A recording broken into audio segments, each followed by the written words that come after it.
Piaf, célébrissime en France, mais aussi une popularité qui a été immense en Amérique, bien sûr. Elle le reste aujourd'hui. On se souvient des Oscars là-bas pour Marion Cotillard et pour La Môme. À New York, où Piaf a vécu, reportage de Guillaume Debray et Bruce Frankel. Loin, très loin des faubourgs de Paris, ces chansons résonnent encore. À Broadway, Edith Piaf est toujours à l'affiche. 50 ans après sa mort, les New-Yorkais n'ont pas oublié celle qui les a charmés avec ses mots d'amour. J'adore Piaf, sa musique, ses chansons, mais surtout sa voix. La sensualité, voilà ce que m'évoquent ces chansons. Elle est indescriptible et pour moi elle est encore en vie. C'est à New York qu'Edith Piaf conquit l'Amérique. Chanteuse de cabaret devenue vedette de music-hall, en 1947, elle monte sur les planches de Broadway et traduit La vie en rose en anglais.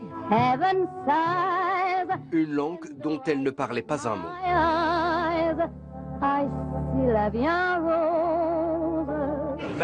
Elle est magique. Quand j'entends ces chansons, j'ai envie d'embrasser ma femme. Piaf est dans le cœur de chacun d'entre nous, peu importe la langue que l'on parle. C'est ici qu'elle apprend la mort de Marcel Cerdan alors qu'il venait la rejoindre. Tout avait commencé par des chansons, cela finit par un mariage. 3 ans plus tard, elle se mariera avec Jacques Pils, en plein Manhattan. L'église est toujours là, et dans les magasins de vinyle de la ville, on trouve encore ces vieux 33 tours qui rappellent combien New York adule toujours la chanteuse. Les New-Yorkais adorent l'authenticité de sa voix et de sa passion. On vend encore plein de disques. Le DVD du film et ses CD sont régulièrement épuisés. Pour cet animateur de radio, c'est son image de femme fragile qui touche d'abord les New-Yorkais.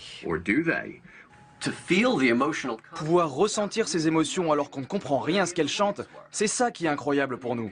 On sent qu'elle a vécu, qu'elle a souffert. Emporté par la foule, Entre nostalgie et mélancolie, New York n'oubliera jamais la môme de Belleville. et le flot sans effort nous pousse enchaîner l'un et l'autre. Piaf qui, 50 ans après, reste sans doute la chanteuse française la plus connue dans le monde et la plus aimée dans le monde. J'en profite pour vous remontrer encore 2 livres à l'occasion de ce cinquantenaire. La vraie Piaf, témoignages et portraits inédits préfacés par Charles Dumont aux éditions Didier Carpentier. Et puis ce livre de Jacques Pessis, Piaf traînée.